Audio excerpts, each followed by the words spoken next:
Hola, estamos en esta transmisión, otra vez nuevamente, esta transmisión, ya no tan piloto porque es la segunda vez que lo hacemos. Este noticiero que bueno, que tiene un título tentativo todavía, es un noticiero, esa es la ambición de hacerlo, un título tentativo de horizontal, porque se supone que no somos verticales, sino horizontales, igualdad. Y bueno, para iniciar, queremos comentar una cosa que pasó ayer en la ciudad de Oaxaca, en el centro, como eso de las 6:30, de las 6 de la tarde, 7, un grupo de chavas, de jóvenes artistas, se colocaron, o desde distintas horas empezaron a colocar en el andador turístico a la altura de la Plaza La Bastida, un lugar que se llama la Plaza La Bastida, Sangre de Cristo, una iglesia que está ahí antes de llegar a Santo Domingo, y empezaron ahí a pintar caritas a los turistas, a los extranjeros, ¿no? Pintar caritas de calaveras y todo esto. Y llegó la policía estatal, me parece que estatal o municipal, me parece que municipal. Llegó la policía municipal con la invitación pues de que le llegaran porque no tenían permiso para estar ahí. Hubo ahí algunos ayer de Alemania nos acaba de comentar al aire. Entonces, bueno, sí, se suscitó esta situación. Estas chicas, chicos, jóvenes, artistas estaban aquí en la Plaza de la Bastida, en Sangre de Cristo, ¿no? en este polígono, digamos, pintando caritas extranjeros, calaveras, mascaritas. Y pues llegó la policía y les dijo: ¿saben qué? Lleguen, muchachos, aquí no tienen permiso, no pueden estar acá. Ellos no quisieron irse. Hubo también periodisas que empezaron a grabar el hecho, ¿no? Una amiga, Rocío Flores, lo grabó. Lo transmitió en vivo y finalmente la policía les echó el lacrimógeno, ¿no? De hecho no sé si era la misma policía, pero elementos de la Guardia Nacional ayer estuvieron también en el andador turístico. No sé si ellos participaron o no tengo conocimiento si ellos participaron directamente en eso, intento de desalojo de estos chavos, pero lo digo porque se hizo viral este video donde la gente piensa que es un disfraz de los de la Guardia Nacional y se toman fotos con ellos, ¿no? Como si estuvieran disfrazados, pero no, eran gente de la Guardia Nacional. Y a esos chicos los dispersaron, les echaron gas. La policía municipal ese reporte. Y esto salió en reportes de, bueno, no muchos, pero bueno, gente que estaba pasando, periodistas que estaban ahí, Rocío Flores, una compañera periodista. Y finalmente fueron como desalojados, pero según los reportes, estos muchos chavos por redes sociales regresaron al lugar a pintar caritas, ¿no? Y ya no les dijeron nada. Pero bueno, ya tenemos este primer... porque además lo que quería comentar es que lo que decían estos chicos es que, si ustedes escuchan esta música de fondo,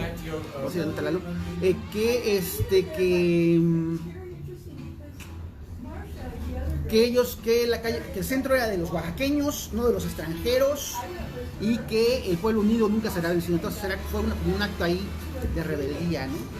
Bueno, esto como un pequeña noticia. Pero bueno, vamos con Juan Carlos Zavala, porque él tiene una nota sobre un tema a desarrollar, que es, bueno, otra matanza se ha dado en una comunidad en Oaxaca. Un muerto desaparecido, no sabe cuántos desaparecidos, gente quemada en sus casas, huesos ahí, rastros de huesos, en fin. Juan Carlos, ¿qué es lo que nos tienes que comentar? Hola, buenas tardes.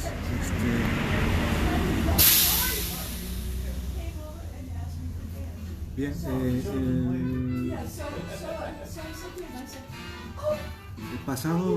los pasados 21, 22 y 23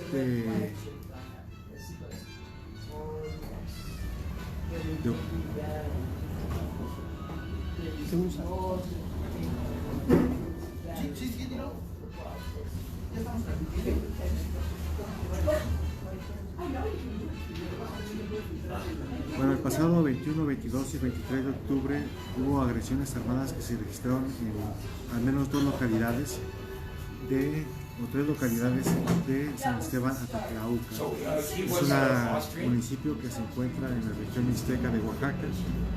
Las comunidades que recibieron estos ataques armados son Miericán, Noduyunuji y Guerrero Grande. El primer ataque ocurrió el 21 de octubre se confirmaron el asesinato de dos personas mayores de edad en este ataque armado.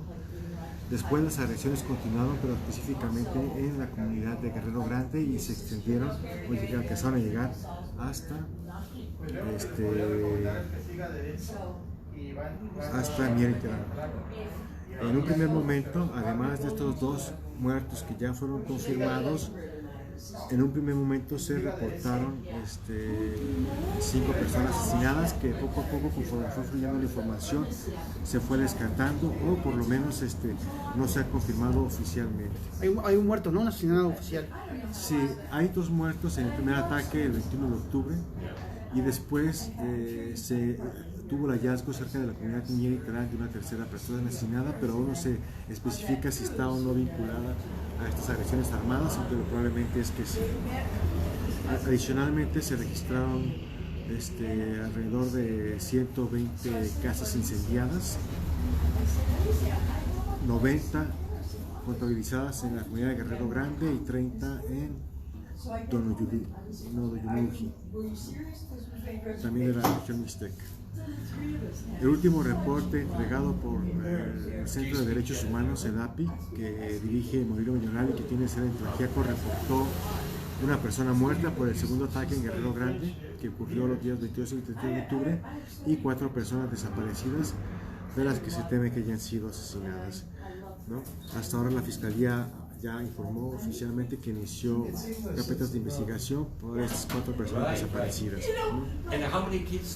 Al principio se hablaba de una masacre de 7 personas asesinadas e incluso quemadas, incineradas. Otro dato que destaca y que es relevante es el desplazamiento de cerca de 400 personas. De 400 personas. De esto es importante destacar que en los últimos 3 años, solo con recuentos hemerográficos, porque también no hay datos oficiales, pero solo con datos hemerográficos, son más de 3.000 personas desplazadas en Oaxaca. 3.194 personas desplazadas en un desplazamiento forzado interno en los últimos 3 años. Si sumamos los desplazados de manera forzosa interna de conflictos en las comunidades, ya sean religiosos, por conflicto de tierras, por incluso por decisiones de las asambleas comunitarias que deciden expulsar a miembros de su comunidad, ya sea por cuestiones políticas, hablamos de cerca de 7.000 personas desplazadas en los últimos 5 años. En Oaxaca. Un desplazamiento forzoso interno. Y esto lo reconoce la propia Defensoría de Derechos Humanos. Primero, es increíble que no haya un registro oficial de nombre y localidad de las personas que han sido desplazadas, ¿no? Esto obviamente, al no ver este dato, al carecer la institución de este dato, pues no hay una garantía de que se le esté dando atención integral a estas personas desplazadas, por las múltiples violaciones a los derechos humanos que ello implica. Y además, no hay una atención integral, pero tampoco hay recursos destinados para estas personas. Es decir, son personas que en realidad, más de 6.000, 7.000 personas que viven en situación de desplazamiento forzado interno, para los que no existe un registro oficial y no hay una atención integral, y tampoco hay recursos para atenderlos, recursos económicos, ¿no? Son datos muy relevantes que hay que tomarlos en cuenta y que surgen a partir de estos nuevos hechos de violencia que ocurren en la comunidad. Lo grave en la última comunidad, en Guerrero Grande, por ejemplo, de acuerdo a los testimonios, es que la agresión armada no fue de otra comunidad, sino fue de los mismos miembros de la comunidad que atacaron a sus habitantes y los mataron y incendiaron casas.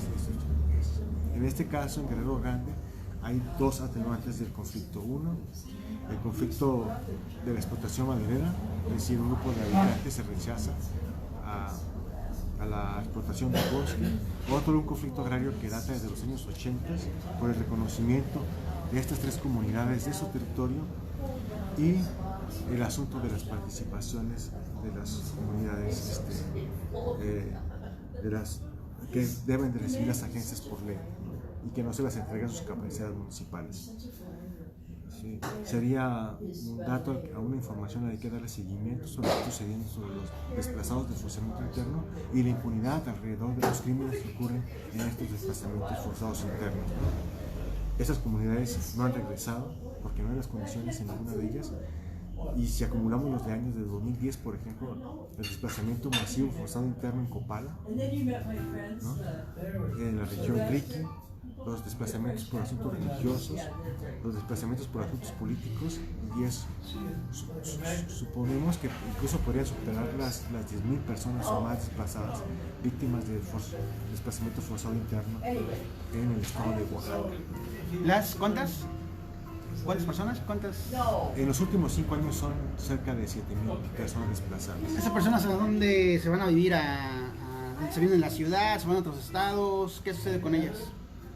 La característica común, y eso también lo ha observado la Defensoría de Derechos Humanos, es que generalmente el desplazamiento, sí algunos se vienen en la ciudad de Oaxaca, pero generalmente el desplazamiento forzado interno se da hacia las cabeceras municipales de esas localidades, como ocurre en ese caso de Atlahuca, que muchos se fueron a la cabecera, otros están en Tlaquiaco, otros están en otra comunidad vecina o comunidades vecinas. Lo mismo pasa en los desplazamientos forzados internos en Sola de Vega.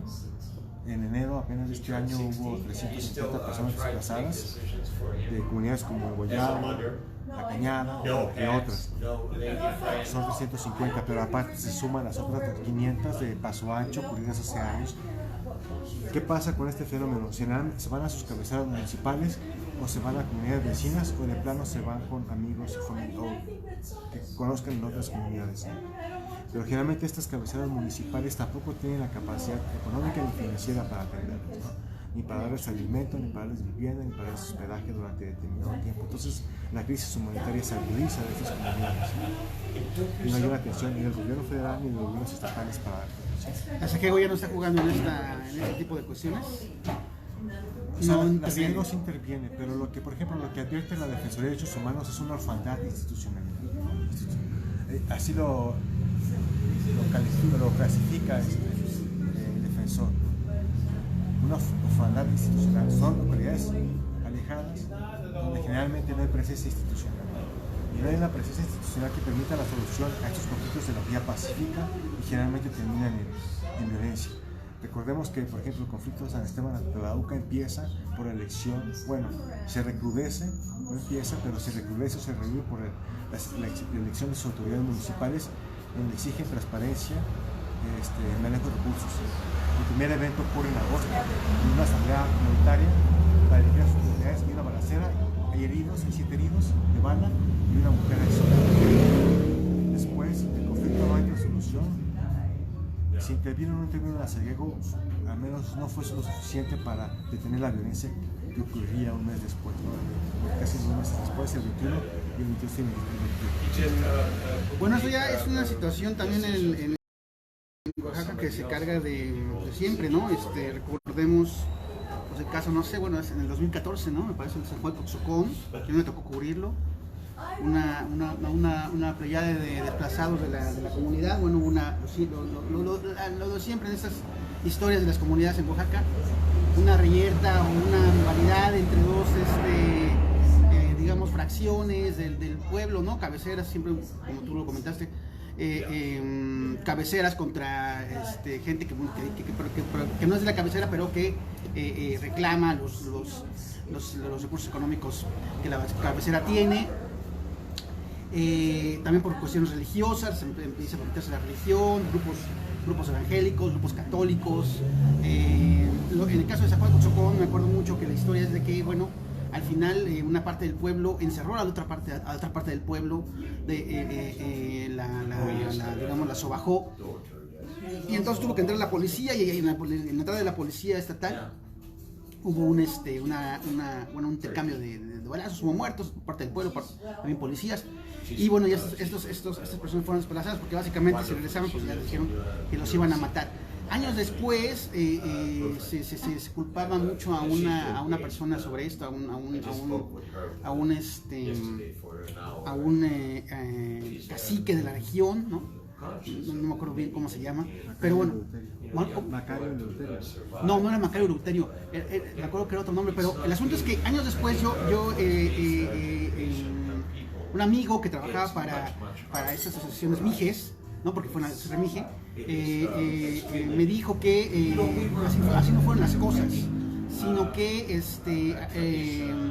la situación era diferente, y realmente los que atacaron o los que encerraron a estas personas en las celdas o en la cárcel del pueblo no eran los malos, sino eran nosotros. Y voy a este tipo de versiones porque siempre se repite mucho en cuanto luego a la matanza en las regiones, ¿no?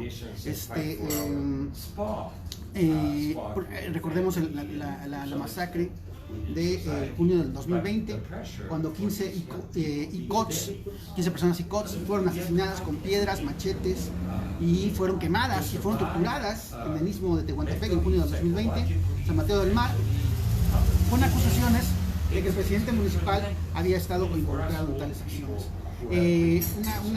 Otro dato que también llama la atención es que la organización Causa en Común en el 2020, apenas hace 2 años, hizo público un estudio en el que Oaxaca tiene la posición 11 a nivel nacional en cuanto a la publicación de notas periodísticas que describen crímenes atroces. Y bueno, tomando todo este escenario también, podemos también comentar o analizar que este tipo de masacres en los pueblos, en las comunidades, tienen también mucho que ver pues con cuestiones ancestrales, con conflictos que se cargan desde décadas atrás, conflictos de tierras, y por ejemplo una de las cosas que dijeron una de las personas víctimas sobrevivientes de la masacre, dijo algo así como: nos cazaron como conejos, ¿no? Y esa misma frase es la que yo escuché hace unos 3 años, cuando fueron asesinadas otras personas, que me parece que en la Cañada, en una población de la Cañada, fueron asesinadas 13 personas. Nunca se aclaró si eran como neos, narcotraficantes, crimen organizado. Como siempre en este tipo de cuestiones nunca se llega a la verdad, pero fueron asesinadas y describían que era lo mismo, ¿no? Que fueron a cuidar sus tierras o algo así, y que les empezaron a disparar y los agarraron como conejos. En ese sentido, Virginia Ávila Moreno nos hace una observación. Dice: saludos afectuosos. En Oaxaca existen diversos factores que solo benefician los intereses de los poderes en turno y se recrudece por las pugnas interminables por la percepción de los abusos y costumbres. Ya le tiró a los usos y costumbres. ¿Tú cómo ves? O sea, es un escenario muy de Oaxaca, ¿no? Este tipo de masacres en donde, bueno, el crimen organizado en todo el país ha hecho este tipo de cuestiones, pero en Oaxaca especialmente ese salvajismo porque es salvajismo, ¿no? Porque son crímenes atroces, se dan entre vecinos, ¿no? Entre como acaba de suceder en este pueblo que nos comentabas, ¿no? Bueno, sí, para apuntar, generalmente los conflictos tienen estas características. Uno es por conflictos agrarios, ¿no? Disputas añejas por los límites territoriales entre algunas comunidades, que a veces tienen diferencias por las resoluciones presidenciales y que devienen en conflictos sociales, ¿no? A veces el conflicto agrario se resuelve a favor de una u otra comunidad, pero el conflicto prevalece social, ¿no? Por la disputa de las tierras. La segunda característica es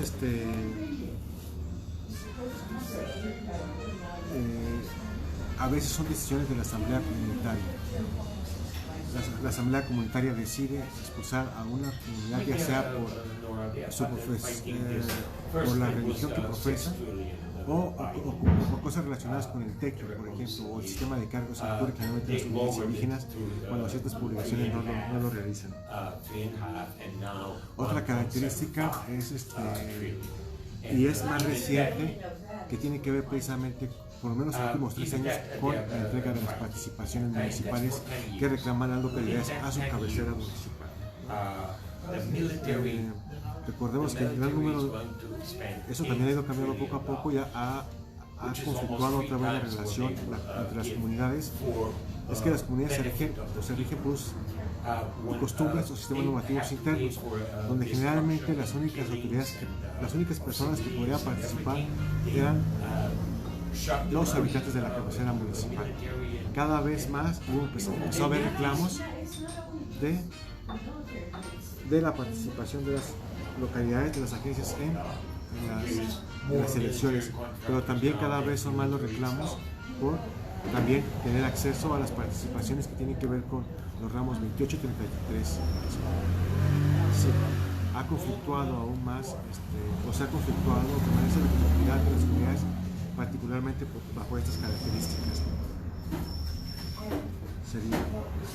Pero ¿cuál sería como una solución? O sea, ese tipo de cosas se van a seguir dando, no hay a la vista, en vista de, pues, de lo conflictivo también que es la política, el devenir social oaxaqueño, ¿no? Este asunto, pues, de esta violencia extrema que siempre se está dando. Me acuerdo hace unos 4 o 5 años cuando 3 mujeres fueron quemadas en un camino, ¿no?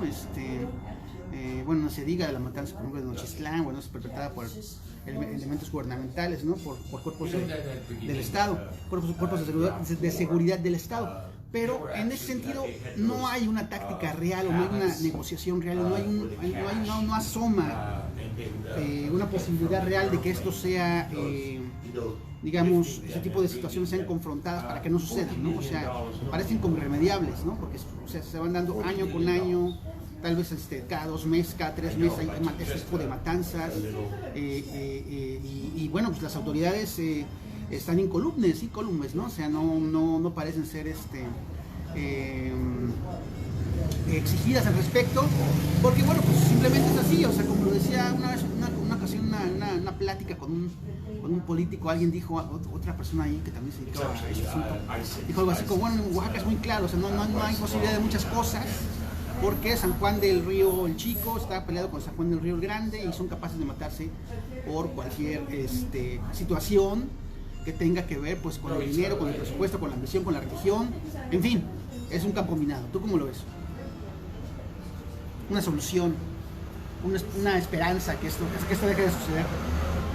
Pues la atención permanente de las instituciones, ¿no? O sea, entiendo que a veces las diferencias entre las localidades son difíciles o complejas de resolver, ¿no? Porque además no solo ya es el conflicto de tierras, por ejemplo, sino que también se van acumulando una serie de agravios entre las comunidades, como asesinatos, en donde quizás el deseo de venganza o de desquite o de justicia pues queda. El problema es eso, el problema es que no hay una presencia institucional que dé solución. Los crímenes en su mayoría permanecen impunes, y mientras siga continuando la impunidad, pues no va a haber esta sensación de conformidad entre las localidades en conflicto, por un lado, ¿no? Por otro lado, las instituciones han sido capaces de generar las condiciones, una vez ya ocurrido los hechos, de generar las condiciones para un retorno seguro de esas localidades, de las poblaciones desplazadas, ¿no? En condiciones donde se respeten sus derechos humanos. Pues esas condiciones son imposibles de generar o no las quieren generar. O la misma problemática, la misma conflictualidad. O por lo menos se ha visto siempre la capacidad institucional para resolverlas. Tenemos el caso también reciente de Tierra Blanca, Copala, por ejemplo, ¿no? Donde fracasó el regreso de las comunidades y donde de las personas desplazadas, pero porque hay una pugna entre organizaciones políticas, donde hay en realidad es el poder sobre la región, ¿no? Un poder que se disputa en el multi, su decisión, la Ubisoft, incluso la CNC, la Corporación Nacional Campesina. Y luego, eso en esa comunidad donde hay una evidente pugna entre organizaciones políticas, que buscan el poder y que conflictúan a los habitantes, ¿no? Y las instituciones han sido incapaces de negociar con ellos, ¿no? Hay poderes de facto que no permiten eso. Y en otras localidades donde se advierte la presencia del crimen organizado, por ejemplo, ¿no? Como es el caso de Sola de Vega, por la alta ocupación de tierras para la siembra de marihuana o de amapola, y donde también las disputas tienen que ver precisamente con más terrenos para la siembra de estos cultivos ilícitos, ¿no? y que también ha generado gran violencia, pero es precisamente por la ausencia del Estado en esa localidad, la ausencia del Estado dolosa, omisa, o por simple negligencia. Pero el asunto es que mientras no haya mayor presencia institucional, mientras no haya un interés real constante para tratar de resolver estos conflictos, pues no se puede solucionar. Y también, por ejemplo, están las figuras de que ahorita ya no creo que ya no han parecido tanto las figuras de los administradores municipales, que creo que, bueno, ¿esas las pone el Congreso o ya las pone el gobernador? Ha habido varias reformas. Originalmente las nombraba el gobernador del estado. Después hubo una reforma donde el Congreso las proponía, digamos, el gobernador, y el Congreso era el que las validaba. Pero también ahí vamos a otro tipo de conflictividad, porque generalmente se repartían los administradores municipales de acuerdo a los intereses políticos. Es decir, tantos administradores era como que un partido político también tuviera presidentes municipales nombrados de manera práctica, ¿no? Hacia la comunidad. Aprovechaban la conflictividad, decían la comunidad no se puede poner de acuerdo, entonces vamos a nombrar un administrador municipal. Y generalmente esto se daba por diferencias en procesos electorales, ¿no? Ahí era más una pugna política clara sobre quién es el presidente municipal. El administrador municipal, entonces ya era una repartición de los partidos políticos. ¿Cuántos para ti, cuántos para el PAN, cuántos para el PRD, cuántos para Morena? Y que eso avivaba los conflictos o permitía mantenerlos de manera permanente y continua. Que también sea complejidad, es decir, San Antonio de la Cara, el municipio cercano, tiene años, no sé, tal vez los últimos 4 trienios con administrador municipal, que ha cambiado de nombre, que supone, y además ha habido reformas donde ya no pueden durar 3 meses, ¿no? Pero resulta que después les amplían la ampliación de 3 meses y así les van anotando la ampliación, ¿no? Porque tampoco se supone que el administrador municipal debe generar las condiciones, por lo menos para crear un consejo municipal entre las pugnas o entre las partes en pugna para poder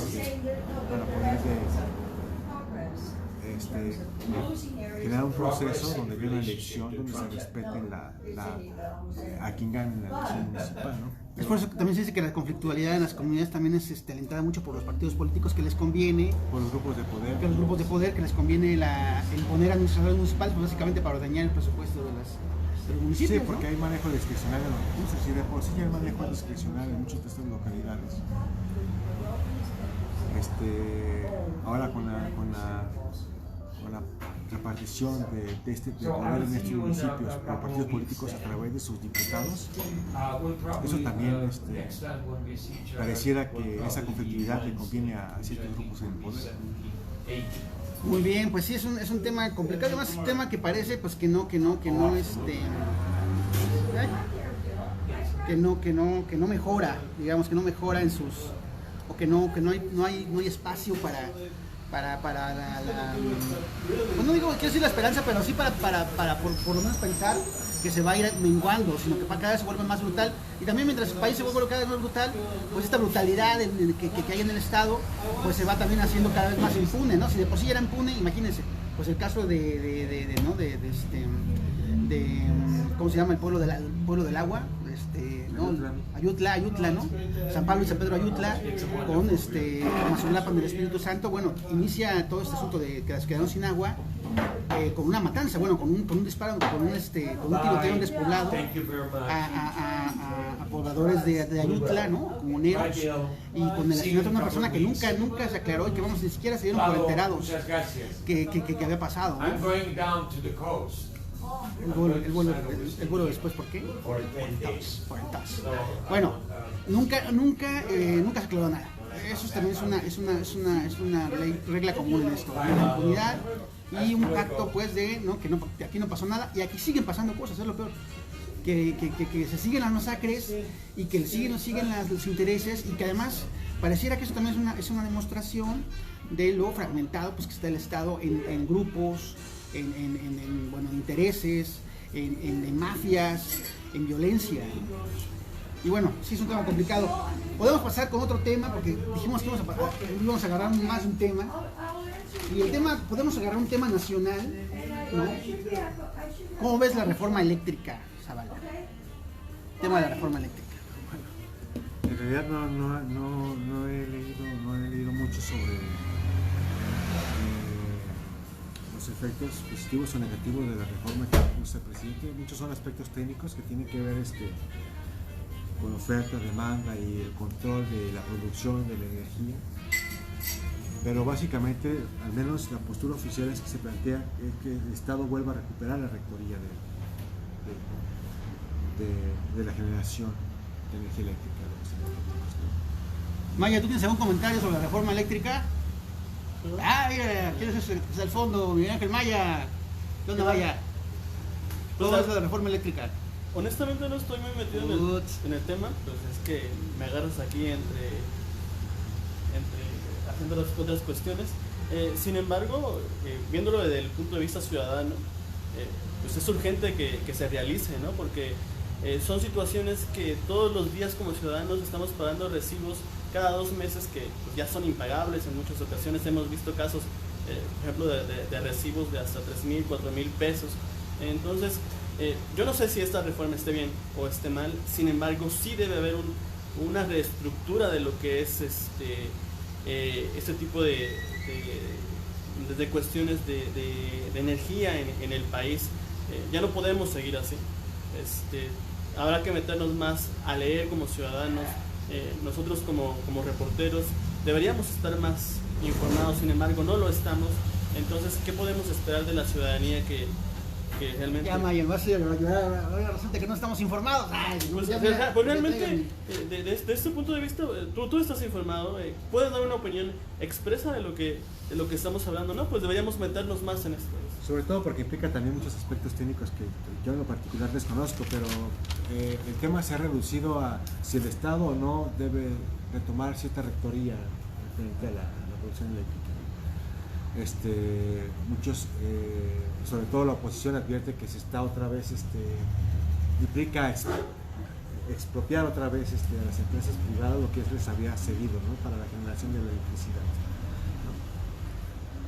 Pueden argumentar lo que sea, pero hasta ahora ese modelo neoliberal no ha funcionado, o al menos yo no lo veo en los bolsillos, pues. Es el punto de que te digo que sí debe haber una reforma en cuanto a la producción de energía. Por ejemplo, en Oaxaca nos toca ver mucho las inversiones privadas enormes que se realizan en el istmo de Tehuantepec, que son la base, o fueron la base mucho tiempo del gobierno del estado en presumir la inversión extranjera en Oaxaca, en las eólicas del istmo de Tehuantepec, ¿no?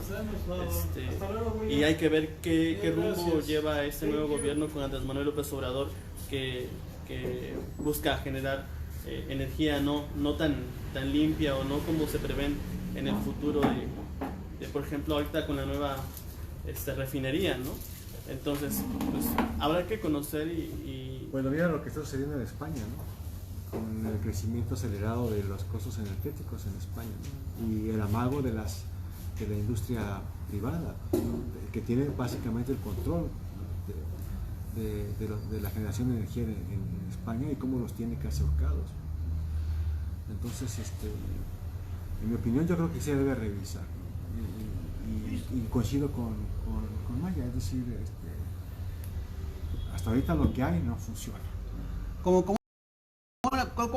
era un tema que tenía que desarrollar en esta hice un pequeño resumen de cómo ha estado esto. El 30 de septiembre de 2021, el presidente Andrés Manuel López Obrador presentó la iniciativa de reforma de la ley eléctrica con el propósito, claro, anunciado desde un principio, de rescatar y fortalecer la Comisión Federal de Electricidad, garantizar la seguridad energética del país.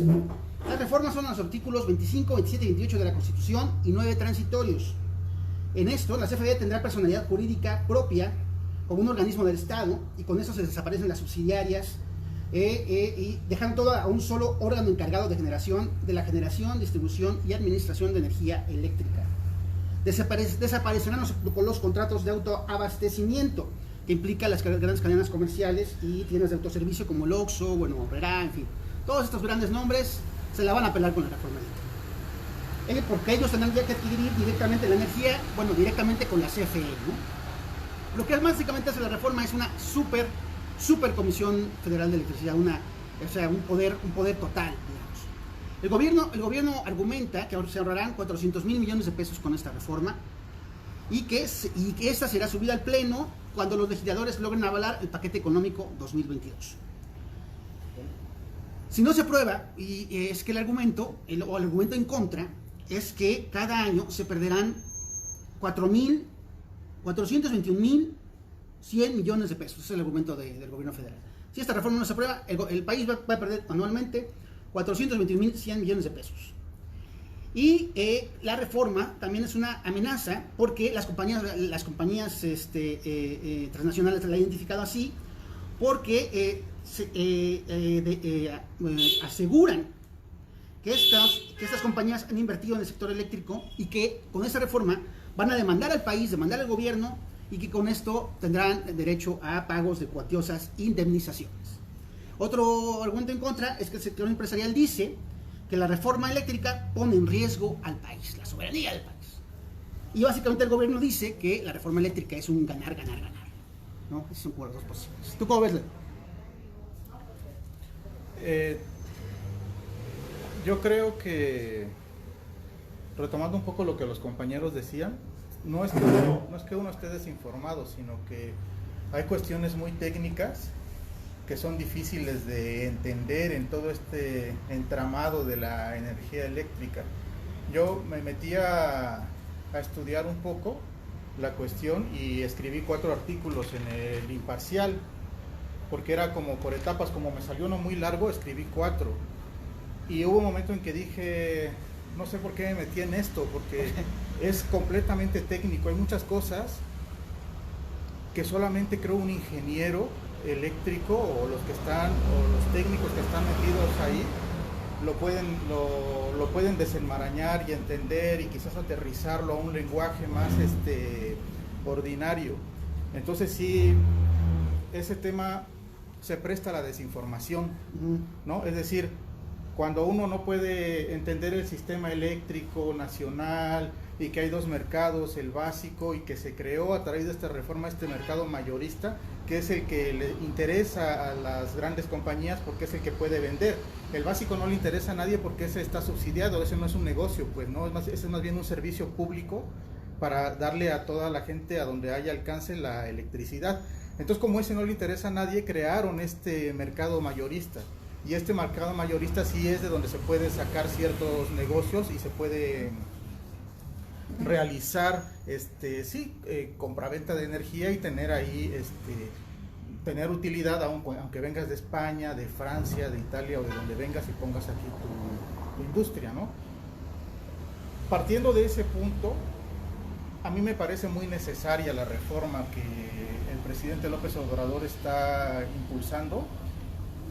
A mí, que yo acepto que a lo mejor soy un poco radical, a mí se me hace moderada, porque no es, yo creo que lo que el Estado mexicano necesita es la nacionalización. Pero bueno, yo creo que... Pero es una especie de nacionalización, eso es lo que acusan los empresarios o el sector empresarial. Pero es que ese es el sector empresarial, pues no, ellos están defendiendo su negocio, ¿no? Yo te voy a decir por qué no es... Le está dejando 46%, ¿no? Ese punto iba yo. ¿Cómo? Le está dejando 46% de la producción de la generación de energía eléctrica. Sí, ellos quieren el control, ¿no? O sea, y cuando es negocio, ¿qué es lo que está pasando en España? En España se empezaron a elevar los costos del gas porque no hay gas en Europa, y entonces esto cayó una crisis en las empresas españolas que suministran electricidad, y como el control, la decisión de las cosas, el Estado español se lo delegó a las empresas privadas, pues entonces la empresa está poniendo el precio que ellos quieren para que siga siendo un negocio. Y pero para además, literalmente, las empresas han amagado al gobierno español, o sea, lo tienen amagado, amenazado, con expresiones públicas acerca del costo, no de la producción. Yo por eso sí creo importante que el Estado debe recuperar por su soberanía el manejo de sus recursos naturales, sobre todo de sectores como el energético. Es fundamental para cualquier país el sector energético. Hay que tomar en cuenta la capacidad también en ese aspecto de México de producir energía. Recuerda que apenas hace algunos meses hubo apagones en varias partes del país por la falta de gas, por la importación de este recurso que se hace desde Estados Unidos.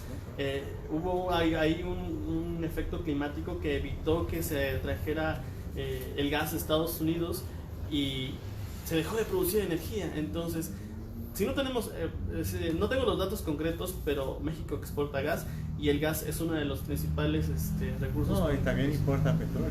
Ajá, entonces Pero también México tiene la capacidad de producir energía eléctrica. sí, pero no lo está cediendo todo, por eso, precisamente todo, ¿no? Sí, Pero sí lo que busca es cierta rectoría. ese es un gran ejemplo, el de lo que pasó en Texas. Se congelaron las tuberías y Monterrey y otra zona del norte del país no pudieron, las centrales que abastecen ahí no pudieron abastecer completamente. Y ahí las empresas privadas pararon. ¿No? O sea, las empresas privadas pararon y por eso es parte del apagón. No quiero decir que todo el apagón haya sido por culpa de las empresas privadas, pero había centrales privadas que distribuían ese gas. Entonces CFE tuvo que hacer una inversión y comprar buques mucho más caros porque fue con una cuestión de alza de gas para poder restablecer la electricidad en esta parte del país. Pero si no hubiera entrado CFE ahí al quite, el problema hubiera tardado más en desarrollarse, hubiéramos dependido totalmente de Texas, y eso es parte de estar cediendo la soberanía. Y pues sí, porque el sistema eléctrico es muy complejo, es un monopolio natural, ¿no? Es decir, porque solamente puede haber una red de distribución y se puede dividir en partes, ¿no? Pero la red de distribución es un monopolio natural, es decir, el mercado no puede dividir la red de distribución. Entonces eso se presta a una complejidad a la hora de querer liberalizar, si se quisiera liberalizar, que yo creo que es un error, y creo que por experiencias de otros países y lo que hemos vivido en México es un error hacerlo, pues, ¿no? O sea, si hay que hacer negocio hay que hacerlo, pero no en otra cosa, ¿no? Creo que la energía eléctrica es parte de la soberanía. Y supongamos que un día no se congelan las tuberías de gas en Texas, un día simplemente al gobernador de Texas se le da la gana por cualquier cuestión política o por lo que sea cerrar las tuberías de gas para México, y en qué bronca nos mete, y pues de la electricidad dependen muchas cosas, y es una complejidad enorme, ¿no? Estábamos hablando de que no es una nacionalización, porque el Estado se queda con un 54% y el 46% del mercado se lo quedan las privadas. Eso no es lo que más les duele a las empresas privadas. Lo que más les duele es que había subsidios escondidos, es decir, subsidios ocultos, difíciles de desenmarañar, que hacían que la empresa privada pudiera vender la energía a la tarifa que está y tener ganancias mucho más grandes, porque ellos no se hacían responsables del transporte, no se hacen responsables del mantenimiento de lo que se conoce como la RNT, la Red Nacional de Transmisión, creo. Ellos no se hacen responsables del servicio técnico que se les da a eso. Si hay desabasto en algunas de estas que son centrales verdes, por decirlo de alguna forma, si no hay viento, por ejemplo, y la central deja de funcionar, la CFE entra con energía de ellos que no cobra para que la central esta siga produciendo, y eso las empresas privadas no lo estaban pagando. Entonces, por eso ellos están más enojados, más que porque sea una cuestión de nacionalización, que yo creo que no la es, y yo creo que los expertos estarán de acuerdo en que no se trata de una nacionalización. Sí se trata en hacer fuerte a la CFE, ¿no? O sea, como tú lo decías, sí se trata de volver a fortalecer a la CFE, porque otra cosa que hizo la reforma energética de Enrique Peña Nieto es que dividió, ¿no? O sea, como para que no hubiera competencia y no hubiera este monstruo CFE, lo que la reforma energética de Enrique Peña Nieto hizo es ahora cada subsidiaria, cada parte de CFE va a ser una empresa distinta. Entonces tuvieron que separar, y esta separación legal hizo que, por decir, si había un personal que compartía funciones, o si había oficinas en donde estaba CFE suministro y CFE esto y CFE el otro, se empezaron a separar, y todo eso también empezó a generar costos, no solamente costos de operación, sino gastos, porque esto implica realizar esa transacción. Otro de los puntos importantes es el despacho de energía, ¿no? Hay como 4 pasos de despacho de energía. Y la reforma de Peña Nieto, con la bandera de la energía verde, ponía hasta arriba las energías limpias, pero las energías limpias creadas por las empresas privadas, porque técnicamente descartaron a las hidroeléctricas, ¿no? Entonces, eso es otra cosa que también les dolió mucho, porque al estar en el primer punto, tenían un mercado asegurado, pues tenían un negocio seguro. Es como si invitaras a alguien a invertir cuando ya tienes la venta a un superprecio del 100% del mercado, porque los primeros que entraban eran ellos. Luego creo que entraban las hidroeléctricas del estado y había como otros dos pasos. Esta reconfiguración también está incluida en la reforma eléctrica, y eso también perjudica a las empresas privadas, pues, ¿no? O sea, las perjudica económicamente. Ellos ponen la bandera de la cuestión de preservar el medio ambiente, pero creo que no tenemos que perder de vista en este debate que hay intereses ocultos de las empresas, es decir, hay un discurso disfrazado. Ellos dicen que el medio ambiente, que las energías verdes, que el Acuerdo de París, que el cambio climático, a ellos no les interesa eso, pues, ¿no? O sea, a ellos lo que les interesa es que están perdiendo una serie de subsidios y están perdiendo una serie de ganancias que en ningún país tenían, o quizás en algunos otros países tercermundistas que también están explotados, y que no los van a volver a tener, pues, porque ellos saben que si se lograra, que para mí sería un gran legado, si se logra retrotraer, aunque sea algo, esta reforma energética que nos impusieron. Y falta la parte de petróleos, ¿no? Lo que pasa es que yo creo que no quieren meter bronca en todo, pero en la cuestión de Pemex también hay detrimento a la nación, ¿no? Están esos servicios de los gasoductos que no son propiedad del Estado, ¿no? O sea, ellos los pagaron, ellos los construyeron, ellos hicieron todo, y al final la empresa se va a quedar con la propiedad de esos gasoductos y con unos contratos leoninos que son de escándalo, y solamente así justificas la cuestión de corrupción y la parte de Calderón y todo este grupo que se enriqueció a partir de estos contratos que favorecían completamente a las empresas. Está lo de Obredrecht, que no se ha podido investigar. Esperemos que la Fiscalía lo esté haciendo, que ha dejado mucho que desear, ¿no? Pero esperemos que en algún momento se sepa todos esos negocios que ahí están, o sea, se hicieron, que no tengamos la verdad, que nosotros como ciudadanos no sepamos qué contratos se hicieron, cómo se hicieron, quiénes los hicieron. Eso es otra cosa, pero eso pasó, ¿no? Y eso pasó en todo el mundo, y fue por el petróleo. Cambiando un poco el tema y regresando a la energía eléctrica, esto es un debate de dinero, es una cuestión de dinero, o sea, que no nos engañen. Aquí hay un interés económico por parte de las empresas, pero es particular, y también desde luego que hay un interés económico por parte del Estado, pero es público. Lo que el Estado quiere es ahorrar dinero, esos 480,000 millones de pesos, eso es una realidad. Esos son los subsidios que se le daban a las empresas privadas para que pudieran operar. Entonces, al final de cuentas, esto es una cuestión de dinero. Es preocupante el cambio climático, es preocupante muchas otras cosas, pero el hecho de que el Estado retome la soberanía energética no significa que nos vamos a volver el ecoloco. Yo creo que hay otras formas de empezar a abonar a esta parte, y lo que creo que nos tendría que interesar y centrarnos cuando oigamos argumentos de discusión sobre si están a favor o en contra de la reforma eléctrica, pensemos que al final hay un interés económico oculto, y con eso creo que nos va a poder dar mucha claridad de qué es lo que queremos, porque esta parte técnica es muy difícil de desenmarañar. Yo aprendí algunas cosas, pero desde luego de un par de leídas, pues no, o sea, tampoco soy experto, y si hay algún tema en particular, creo que pudiera explicarlo, pero es un mundo de cosas. Está lo de la cuestión de las CELS, lo de las autoabastecedoras, que era fraude a la ley, pues no, es decir, lo que la ley permitía es que una empresa se autoabasteciera, ¿no? Paneles solares. Exactamente.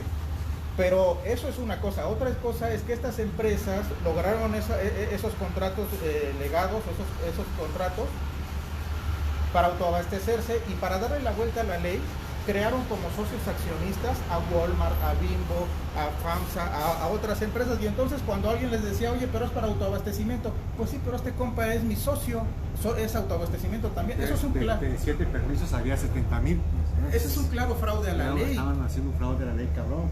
Es fraude, pues, ¿no? O sea, por donde uno le quiera ver, eso es fraude, pero ellos no lo dicen, pues, ¿no? Los defensores de Walmart, ¿no? ahorrismo, ¿no? Que de repente se quieren muchos, pero estaban haciendo fraude en la ley. Estaban haciendo fraude. Y así hay un chorro de cosas, pero es esta complejidad técnica que tiene la reforma. Está la cuestión de los CELS, de los certificados de energías limpias, que los van a desaparecer. Y ahorita creo que ese es el gran escándalo, porque dicen, ya se volvieron el ecoloco y era el único incentivo que había para que las empresas producieran, invirtieran en energías limpias. Hasta ahí es cierto, ¿no? Parece que era el único incentivo para que las empresas invirtieran en energías limpias, pero todo esto tuvo sus trampas. Con la reforma de Enrique Peña Nieto no se dejó que la CFE pudiera generar estos certificados que son como reconocimientos de que estás produciendo energías limpias. ¿Y cómo lo hicieron? Pusieron un candado y dijeron, bueno, van a entrar como certificados las inversiones nuevas a partir de agosto del 2014. Todo lo demás ya no. Pues ahí sacas las inversiones añejísimas de CFE, de las hidroeléctricas y de algunos otros implementos que tampoco son muchos, hay que reconocer, que producen energías limpias. Y entonces CFE, para cumplir con estos parámetros de certificados que supongo que se necesitan a nivel internacional o por alguna razón, lo obligaron a hacer subastas. Donde ellos tenían que comprarle a las empresas nuevas del 2014 en adelante estos certificados de energías limpias para que CFE pudiera cumplir con una cuota que se establece, creo que a nivel internacional o nacional, de cumplimiento de certificados limpios. Es decir, aunque CFE con sus hidroeléctricas o con algún otro mecanismo generaba determinados porcentajes de energías limpias, estos no contaban para la reforma energética, sino contaban los que se creaban a partir del 2014. Entonces esto obligaba a hacer estas famosas subastas, y el gran escándalo fue cuando cuando entró el gobierno de López Obrador, se suspende una, porque también leí que 30% de los ingresos de estas centrales verdes significa estos certificados de energías limpias. Pues entonces no es que les preocupe tanto el medio ambiente, les preocupa que van a perder un 30% de los ingresos que recibían en cada tiempo. Y el hecho de que, a mí me parece que el hecho de que desaparezcan los certificados de energía limpia no quiere decir que el gobierno se vaya a atender solamente a las energías sucias. De hecho, hay un dato que difundió Rocío Nale, la secretaria de Energía, en estos días, creo que por motivo de esta cumbre internacional que hubo en Glasgow, en donde decía que de 2015 a 2020, es decir, de secciones anteriores y parte de este sexenio, México utilizaba el 60 y tantos % de carbón para generar energía. Y de 2019 entonces era de 2015 a 2018, ¿no? Porque de 2019, voy a compartir en liga la grafiquita esta que compartió. De 2019 a 2020 se redujo considerablemente, y el tuit de Rociana le decía, México es el primer país, el país que ha reducido más la utilización de carbón para la generación de energía eléctrica. Sigue siendo muy alto, ¿no? Es decir, porque pasamos del 60 y tantos al 40 y tantos, se redujo, pero aquí el punto notorio es que la tendencia es a tratar de dejar de utilizar carbón para la generación de energía eléctrica, y si esto marca tendencia, pues se va a seguir haciendo, y eso es parte también del combate al cambio climático y procesos que se tienen que ir dando, y que no solamente con lo que dice, es decir, no por el hecho de que los mecanismos previstos por la reforma de Peña Nieto se vayan a desaparecer, no por eso necesariamente tenemos que pensar que ya no vamos a generar energías limpias. Y otra cosa importante para el debate, para que cada quien en su casa empiece a analizar la información, es que hay que pensar en otra cosa. La información con la cual el gobierno y sus afines están defendiendo la reforma de Andrés Manuel López Obrador es a través de hechos ya dados, de números y de hechos ya dados. Y la mayoría, no quiero decir todos, pero muchos de los argumentos que yo he oído de la iniciativa privada y de la parte que quiere defender la reforma de Peña Nieto es a través de especulaciones. Es que se va a subir la electricidad, es que los mexicanos vamos a subsidiar la electricidad, pero son puras especulaciones, no hay datos en fijo en los cuales estén sustentando las cosas, y yo lanzaría el reto que me digan un dato que no venga de una especulación, es decir, de un hecho futuro, en el sentido de contravenir la reforma energética, y en cambio los datos que abonan a favor de la reforma sí están sustentados en experiencia, en cosas que ya pasaron y que se están analizando y acopiando ahorita para traducirlos a la ciudadanía. Muy bien, bueno, sacamos también este tema a colación, bueno, porque ustedes dirían, ¿y qué tiene que ver Oaxaca con esto? Además que Oaxaca pertenece al país donde esta reforma se va a votar. Bueno, yo me encontré hace unos días gente como cercana al Partido Verde, ¿no? Y hay un factor acá, y que es el senador Raúl Bolaños Cacho. Raúl Bolaños Cacho se ha hecho públicamente ya, como aspirante a la gobernatura por una especie de alianza, porque además sería el candidato por Morena, una alianza verde ecologista Morena. Y muchos se preguntan, pero ¿de dónde saca el señor Bolaños Cacho esta osadía? Siendo que, bueno, hace unos años, o hace 2 años, cuando estaba en la elección de, no sé, 3 años, llamó a madrearse a los de Morena, ¿no? En un video ahí donde en una comunidad llega y les dice a los pobladores, si ven a alguien de Morena por aquí, madrénselo, ¿no? Y bueno, esta misma persona que llamó a madrearse a los de Morena, ahora abiertamente dice, no, yo quiero ser candidato de Morena, en una alianza verde-morena. ¿Y qué tiene que ver la reforma eléctrica en esto? Bueno, pues que la reforma eléctrica es una de las primordiales cuestiones del gobierno de López Obrador. O sea, esa reforma se tiene que aprobar para López Obrador, para su gobierno, sí o sí. Y la situación de por qué la gente del señor Bolaños Cacho está tan confiada, incluso ufanada en que Raúl Bolaños Cacho, un tipo de más, vamos, no sé dónde puede hacer popular Raúl Bolaños Cacho en Oaxaca. O sea, no le veo un mínimo de presencia con la gente. Bueno, el asunto es que están tan confiados porque la candidatura de Bolaños Cacho a la gobernatura de Oaxaca por Morena, Partido Verde, sería un pago al PRI y al Partido Verde por completar los 40 votos, o no sé cuántos, bueno, sí, aproximadamente 40 votos que necesite Morena para que la reforma eléctrica sea aprobada. Entonces, bueno, esa es una mera especulación, incluso en estos momentos una apuesta a la que está jugando el equipo del señor Bolaños Cacho, ¿no? Esta negociación en donde el presidente de Obrador diga, bueno, pues si hay que vender Oaxaca, lo vendemos, todo sea por la reforma eléctrica. Eso puede pasar, no puede no pasar, pero es una posibilidad. Y además es una especulación resultante de los intereses políticos que ahorita pues están en todos lados y tiran para todos lados, ¿no? Bueno, ¿algo que quieras comentar, algo así? Es que hay muchos rumores, ¿no? O sea, yo también oí un rumor que decía que el PRI, Murat Papá estaba negociando con López Obrador o con su gente esta misma cuestión del voto del priista para que se aprobara la energía eléctrica, con la condición de que el hijo, Alejandro Murat, se fuera como director de CFE en lugar de Bartlett. Conociendo a nuestros políticos, creo que son capaces de todo, pues, ¿no? Es decir, no le quitaría, honestamente lo dudo, pero no lo descartaría completamente, pues, ¿no? Es algo que a lo mejor puede pasar. Y yo creo que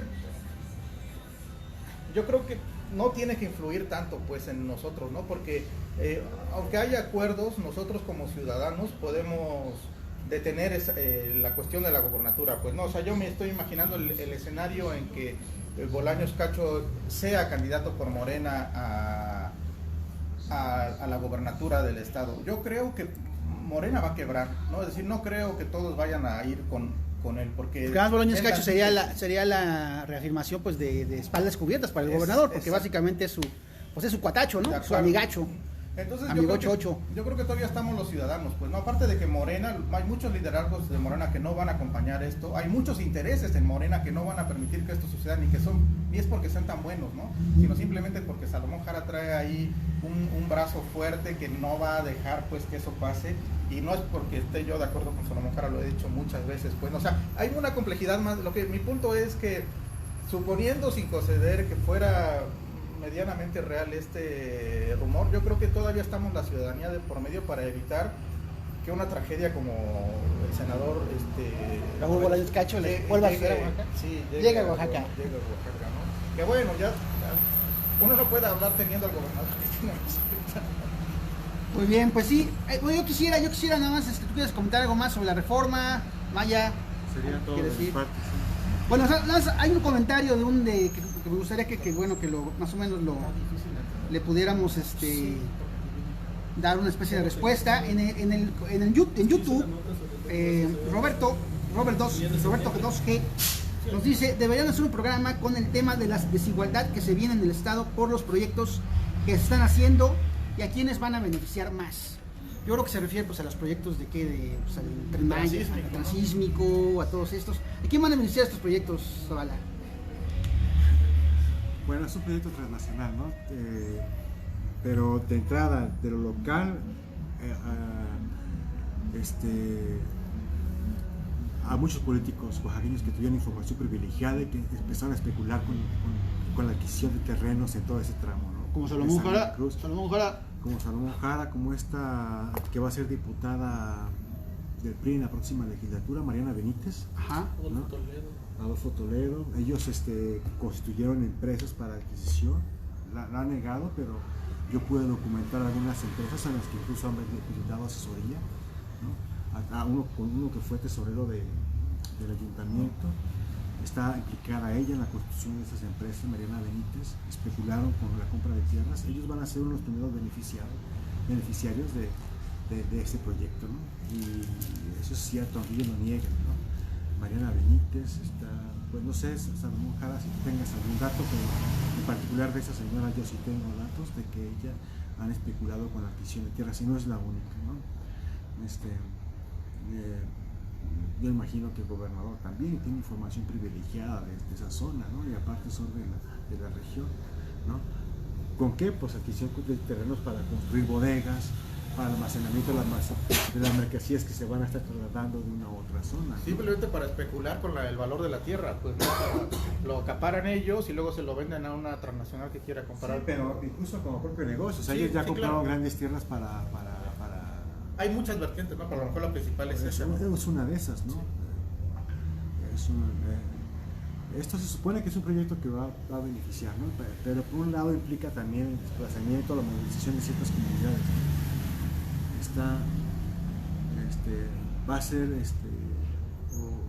gran detonante económico para el Estado, eso sí, sin duda, ¿no? Va a ser una zona con una gran actividad económica, pero que, como ha sucedido en otros megaproyectos, ¿no? Aquí, como sucede en la minería, como sucede en los parques eólicos, los impactos económicos positivos y extendidos hacia la población son mínimos y en la mayoría a veces hasta nulos. ¿Cómo ves el tema? Coincido totalmente con Juan Carlos, digo, yo no tengo tanta información tan precisa, pero creo que es buena darla a conocer.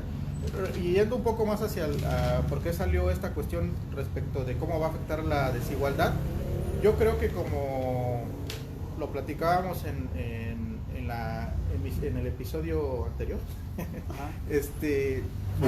va a pasar lo mismo, ¿no? Esa gran virtud que tiene el capitalismo de distribuir mal la riqueza y las ganancias, pues, ¿no? Es decir, parece que sí va a haber una derrama económica, pero al final los dueños de las naves industriales, de los parques industriales, de los servicios de distribución, de transporte, los grandes capitalistas van a ser los que van a sacar la mayor tajada, y los locales, la gente local, pues va a tener lo que decíamos, ¿no? Los trabajos de camareras, de meseros, de cargadores, y sí, obviamente van a tener empleo, pues no se va a generar muchos empleos, pero habría que ver también qué clase de empleos y con qué derechos, ¿no?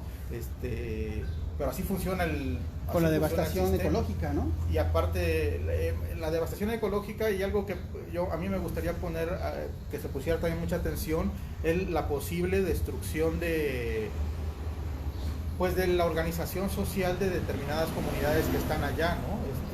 Yo creo que eso, tanto el pueblo maya como las comunidades indígenas que están en el istmo, corren peligro también en ese sentido. La confrontación, ¿no? Las tácticas siempre de bueno, las grandes transnacionales, ya sean mineras, bueno, acereras, lo que sea, es empezar a repartir el dinero en las comunidades, dividir las comunidades. Y bueno, en Oaxaca el primer tema que tocamos precisamente va sobre eso. En Oaxaca las comunidades están más que divididas, ¿no? Bueno, no queremos generalizar, pero donde hay divisiones en las comunidades en Oaxaca acaba en sangre, acaba en masacre, acaba en cazándose unos a otros como venados o como conejos, ¿no? Que es la frase que se repite mucho. Me cazaron como conejos.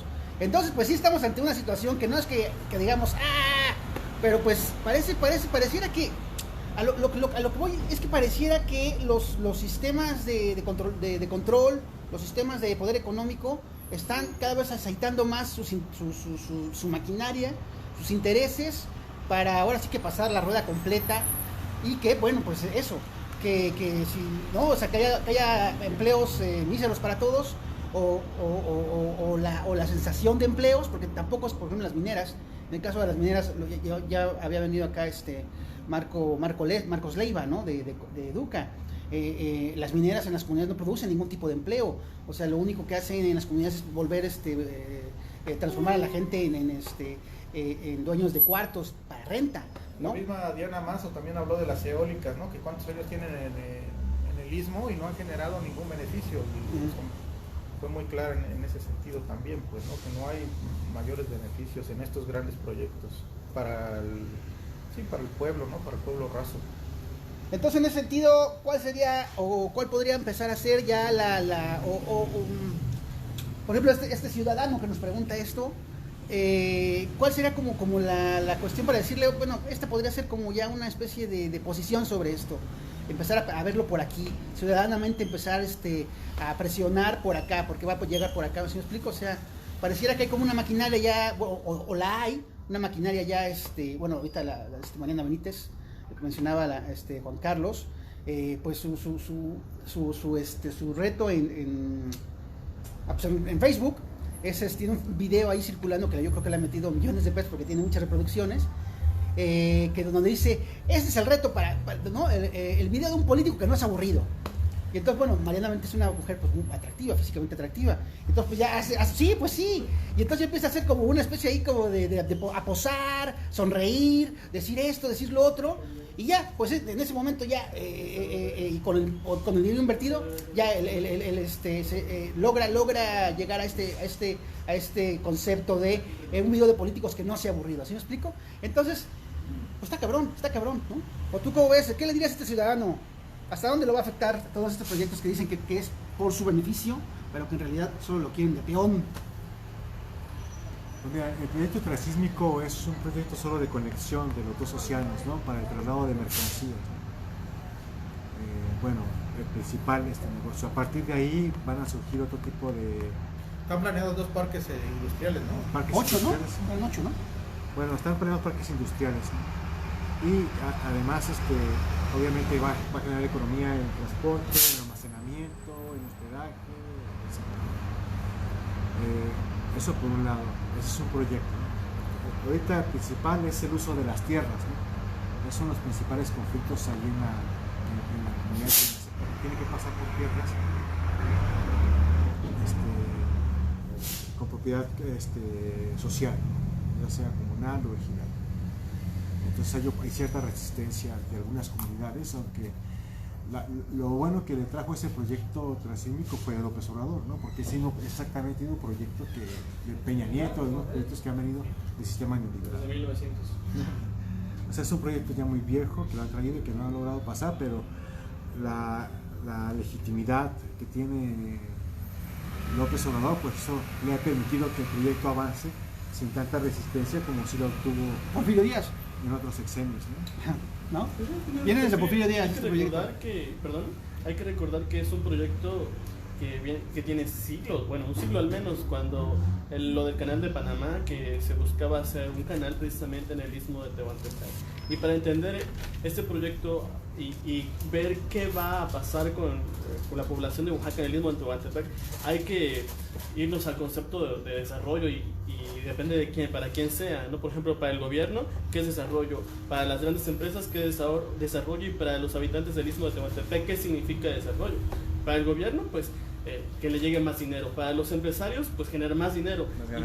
Y para los habitantes del Istmo de Tehuantepec, pues hay que meternos a analizar que es una cultura completamente diferente y milenaria, ¿no? Son indígenas zapotecas que no entienden como desarrollo, muchas de las personas que están ahí no entienden como desarrollo más ganancias económicas, sino el hecho de vivir bien. ¿Cómo vivían antes del sismo, cuando cayeron sus casas, en casas amplias, grandes, precisamente por el calor que hace ahí? Y el desarrollo para ellos es estar bien con su familia, tener obviamente un sustento económico, pero no al grado de lo que imaginan los grandes empresarios, que son miles de millones de pesos, por ejemplo, con las eólicas. Y esto va a venir a cambiar un modo de vida que lleva cientos de años desarrollándose. Entonces, ahí sería cuestión de un estudio sociológico, que creo que el gobierno de México no lo hizo, para entender qué significa desarrollo, y hay que ver que es un desarrollo para los empresarios. El mismo Tren Maya era un proyecto de Peña Nieto, ¿no? Eso no es un proyecto de Porfirio Díaz, y no precisamente Porfirio Díaz, es el gobierno de Estados Unidos. Lo mejor que le pudo pasar a los neoliberales para estos megaproyectos fue la presencia de López Obrador. Sí, ha pasado sin menor resistencia, con una menor resistencia. Porque no es un proyecto de México. México no tiene la capacidad, o no tuvo la capacidad económica de construir un canal. El canal de Panamá estaba originalmente planeado para el Istmo de Tehuantepec. Eso con un poquito de historia lo puedes leer. Y no iba a invertir el gobierno de México, porque no tenía la capacidad económica. Y iba a invertir el gobierno de Estados Unidos. Entonces, pues lamentablemente para los obradoristas, si lo digo así, no es un proyecto de Andrés Manuel López Obrador, y se lo pasaron. Y es un proyecto empresarial, un proyecto neoliberal, decirlo así. Neoliberal. No, pues bueno, pues ya vamos despidiéndonos. Una cosa que decir a tus fans, Zavala. No, pues muchas gracias por escucharnos. ¿Dónde te pueden encontrar? En Revueltas. ¿Revueltas? Bueno, pues la licenciada Mariana andaba, ¿cierto? No te puedes pegar, Mariana, cuando ves este video. No. Saludos, pues gracias por vernos. Un saludo, gracias a Maya, a Miguel Ángel Maya Alonso por venir acá, por estar aquí cotorreando con nosotros. Pues Lalo está ahorita ya teniendo un changarro. Y pues nos vemos el viernes, porque vamos a hacer esto cada tercer día. La oposición es la solución. ¿Cuál? La oposición a estos proyectos es la solución. La oposición, pero ¿cómo se logra la oposición cuando el gobierno dice que... Cuando el gobierno popular y que supone que es la oposición te dice que... Pues hay oposición ya, de hecho, tanto legal como social, ¿no? O sea, no sé si para el transísmico hay amparos, pero para el Maya sí hay amparos. Y con la oposición social también hay comunidades que están nativas, creo, ¿no? Que también lo platicábamos el otro día, que está dividido, hay quienes están a favor, hay quienes todavía están sentados a negociar y hay quienes están en contra dentro de las comunidades afectadas. Creo que con Marcos Leiva platicábamos eso. Pues sí, así es. Pues ahora sí que podríamos decir que la moneda está en el aire, pero pues más que nada ya está en la mesa, y pues ya cada quien va cada quien va a tener que empezar a decidir qué hacer o cómo actuar en torno a eso. Gracias por vernos y pues nos vemos al rato. Sí, no, ahorita con Antonio Zárate Ramírez, pero en esta emisión horizontal nos vemos el miércoles. El viernes. Y bueno, y sigan comentando cosas para que nosotros las respondamos, algún tema que usted esté inquieto, sobre que usted tenga alguna duda, díganos por favor. Gracias.